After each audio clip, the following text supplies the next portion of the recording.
Hello friends, इस video में आज हम छत्तीसगढ़ सोसाइटी समिति प्रबंधक भर्ती परीक्षा के लिए महत्वपूर्ण क्वेश्चन देखने वाले हैं। सबसे फर्स्ट क्वेश्चन है, राष्ट्रीय वनस्पति उद्यान किस शहर में स्थित है? आंसर है लखनऊ। राष्ट्रीय वनस्पति उद्यान जो है वह लखनऊ में स्थित है। चलिए इस क्वेश्चन के बारे में कुछ डिटेल जानकारी हम लोग देखते हैं। सबसे पहले राष्ट्रीय वनस्पति उद्यान लखनऊ शहर में स्थित है। दूसरा, राष्ट्रीय वनस्पति अनुसंधान संस्थान देश की अग्रणी राष्ट्रीय प्रयोगशालाओं में से एक है, जो कि वैज्ञानिक तथा औद्योगिक अनुसंधान परिषद नई दिल्ली के अंतर्गत लखनऊ में कार्यरत है। यह संस्थान राष्ट्रीय वनस्पति उद्यान के रूप में राज्य सरकार के अंतर्गत कार्यरत था, जिसे 13 अप्रैल 1953 को वैज्ञानिक तथा औद्योगिक अनुसंधान परिषद ने अधिगृहित कर लिया। 24 अक्टूबर 1978 को इसका नाम बदलकर राष्ट्रीय वनस्पति अनुसंधान संस्थान कर दिया गया है। तो इतनी बात आप लोग याद रखिएगा। दूसरा है, काल बैसाखी कहाँ मनाया जाता है? आंसर है पश्चिम बंगाल और उड़ीसा। पश्चिम बंगाल और उड़ीसा में काल बैसाखी मनाया जाता है। चलिए ये क्या है जानते हैं। काल बैसाखी जो त्यौहार है वह उड़ीसा और पश्चिम बंगाल में मनाई जाती है। इसे असम में बोरदोई सिला कहती हैं। काल बैसाखी के दौरान चलने वाली हवाएं उग्र रूप धारण कर लेती है और विनाश का कारण बनती है। इसकी वजह से बवंडर जन्म लेता है, जिससे आंधी तूफान आता है। ऐसी घटनाएं तब होती है जब हवाओं में नमी बढ़ जाती है और तापमान भी बढ़ रहा होता है। इसे कन्वेक्टिव बादल कहते हैं। नेक्स्ट क्वेश्चन है, कोल इंडिया लिमिटेड की स्थापना कब हुई थी? आंसर है नवंबर 1975 में। चलिए जानते हैं।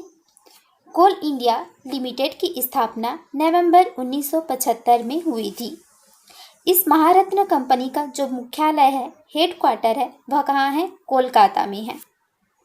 राज्य के स्वामित्व वाली कोयला खनन निगम कोल इंडिया लिमिटेड नवंबर 1975 में अस्तित्व में आई थी। यह उद्यमों का परिचालन, विस्तार एवं वैश्विक दिग्गज के रूप में उभरने हेतु भारत सरकार द्वारा राज्य के स्वामित्व वाले चुनिंदा उद्यमों को प्रदत्त विशेषाधिकार है। देश के 300 से अधिक केंद्रीय सार्वजनिक उद्यमों में से इस चुनिंदा क्लब में केवल 10 सदस्य ही शामिल हैं। नेक्स्ट क्वेश्चन है, 1939 में फॉरवर्ड ब्लॉक पार्टी का गठन कहाँ किया गया था? आंसर है पश्चिम बंगाल में।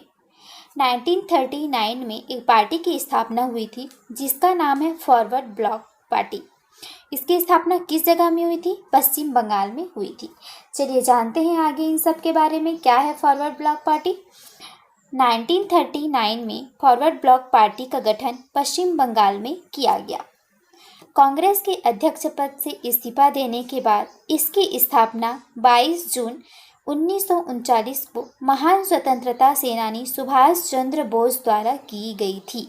एक क्वेश्चन यहाँ से निकल कर आता है, फॉरवर्ड ब्लॉक पार्टी की स्थापना किसने की थी? तो आंसर हो जाएगा सुभाष चंद्र बोस ने। कब की थी? कौन से ईयर में की थी? 1939 में की थी। किस जगह में की थी? पश्चिम बंगाल में की थी। तो इतनी बात यहाँ पर इम्पॉर्टेंट हो गई। अब आगे देखते हैं। नेताजी ने कांग्रेस को जनता की स्वतंत्र होने की इच्छा, लोकतंत्र और क्रांति का प्रतीक बनाने के लिए पार्टी के भीतर ही फॉरवर्ड ब्लॉक का गठन किया था। हालांकि इसने कांग्रेस को 2 हिस्सों में बांटने का काम किया। फॉरवर्ड ब्लॉक की स्थापना के कुछ दिनों बाद ही नेताजी को कांग्रेस से निकाल दिया गया था। आज़ादी के बाद इसे अलग राजनीतिक दल के रूप में पुनर्स्थापित किया गया। नेक्स्ट क्वेश्चन है, आत्मसम्मान आंदोलन किसने शुरू किया था? आंसर है ई.वी. रामास्वामी। ई.वी. रामास्वामी ने आत्मसम्मान आंदोलन की शुरुआत की थी। क्या है आत्मसम्मान आंदोलन? किसने और कब शुरू किया? आइए जानते हैं। आत्मसम्मान आंदोलन ईवी रामास्वामी ने शुरू किया था। कब शुरू किया था? 1925 में, मगर औपचारिक रूप से इसका आरंभ जो है वो 1926 में हुआ। इसकी शुरुआत ईवी रामास्वामी ने की थी, जो पेरियार के नाम से ख्यात थे। कुछ विद्वानों के अनुसार इस आंदोलन का जन्म कुदी अरासू की प्रकाशन तिथि से माना जाना चाहिए। पेरियार के अलावा Thiruvi Kalyanasundaram, doctor Naidu, R K Shanmugam Chetty, J S Kannappar, N Thandapani Pillai आदि इनके प्रमुख नेता थे। संगठन के प्रमुख कर्ता धर्ता पेरियार ही थे। तो ये थी आत्मसम्मान आंदोलन के बारे में, जिसे ईवी रामास्वामी ने स्टार्ट किया था 1925 में, लेकिन यह औपचारिक रूप से जो शुरू हुई थी वह हुई थी 1926 में। ईवी रामास्वामी को ही पेरियार के नाम से जाना जाता था और इसमें बहुत सारे नेता थे। यहाँ पर इनका नाम दिया गया है, एक बार रीड कर लीजिएगा। आर के षणमुगम हमारे पहले वित्त मंत्री भी रहे हैं। चलिए नेक्स्ट क्वेश्चन है, किस पंचायती राज संबंधी समिति ने द्विस्तरीय ढांचे की सिफारिश की थी? आंसर है अशोक मेहता समिति। यहाँ पे रॉन्ग दिया गया है, आप लोग इसको सही कर लीजिएगा। अशोक मेहता समिति ने पंचायती राज में जो 2 स्तरीय ढांचे था उसकी सिफारिश की थी। आइए इसको डिटेल से हम लोग समझते हैं। पंचायती राज को अधिक प्रभावशाली बनाने के लिए जनता सरकार ने 1977 में अशोक मेहता समिति का गठन किया था। इस समिति ने 1978 में सरकार को अपना प्रतिवेदन प्रस्तुत किया। पंचायत राज संस्थाओं में 3 स्तर के संगठन के स्थान पर 2 स्तर के संगठन की सिफारिश की, अर्थात जिला स्तर पर जिला परिषद और निम्न स्तर पर मंडल पंचायत, जिसे कई गांवों को मिलाकर बनाया जाता है। तो 2 स्तरीय में कौन कौन सा? एक था जिला परिषद और दूसरा मंडल पंचायत। तो इस 2 स्तरीय की जो सिफारिश की थी उसको अशोक मेहता समिति ने सिफारिश की थी। चलिए नेक्स्ट क्वेश्चन है, मिशन इंद्रधनुष का उद्देश्य क्या है? आंसर है शिशुओं का पूर्ण प्रतिरक्षण। मिशन इंद्रधनुष चलाया गया था किसके लिए? शिशुओं का पूर्ण प्रतिरक्षण के लिए। आइए जानते हैं। इंद्रधनुष के 7 रंगों को प्रदर्शित करने वाला मिशन इंद्रधनुष का उद्देश्य उन बच्चों का टीकाकरण करना है जिन्हें टीके नहीं लगे हैं या डिप्थीरिया, बलगम, टिटेनस, पोलियो, तपेदी, खसरा तथा हेपेटाइटिस बी रोकने जैसे 7 टीके आंशिक रूप से लगे हैं।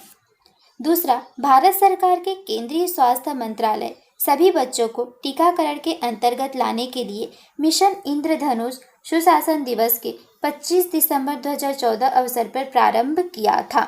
25 दिसंबर को सुशासन दिवस मनाया जाता है। इसी के अवसर पर मिशन इंद्रधनुष की शुरुआत की गई थी, जो कि शिशुओं को जो टीके लगते हैं इन 7 चीज़ों के लिए, उसके अंतर्गत सभी बच्चों को इस चीज़ में लाना इसका उद्देश्य था। नेक्स्ट है, बांग्लादेश का राष्ट्रगान किसने लिखा था? आंसर है रविंद्रनाथ टैगोर जी ने। बांग्लादेश का जो राष्ट्रगान है उसको रविंद्रनाथ टैगोर जी ने लिखा था। आइए जानते हैं इसको डिटेल से, क्या क्या है इसमें। बांग्लादेश का राष्ट्रगान रविंद्रनाथ टैगोर ने लिखा था। गुरुदेव रविंद्रनाथ टैगोर ने भारत के साथ साथ बांग्लादेश के राष्ट्रगान को कलमबद्ध किया।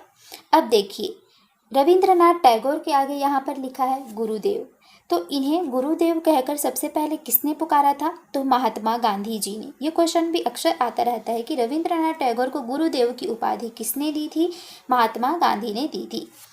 चलिए, बांग्लादेश का राष्ट्रगान अमार सोनार बांग्ला तथा भारत का राष्ट्रगान जन गण मन है। इन दोनों की ही रचना किसने की थी? रविंद्रनाथ टैगोर ने। नेक्स्ट है, रविंद्रनाथ टैगोर को गीतांजलि नामक पुस्तक के लिए साहित्य का नोबेल पुरस्कार भी प्राप्त हो चुका है। नेक्स्ट क्वेश्चन है, विक्टोरिया मेमोरियल किस पत्थर से बना हुआ है? आंसर है संगमरमर।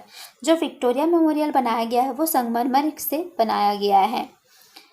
विक्टोरिया मेमोरियल संगमरमर पत्थर से बना हुआ है। विक्टोरिया मेमोरियल कोलकाता के प्रसिद्ध और सुंदर स्मारकों में से एक है।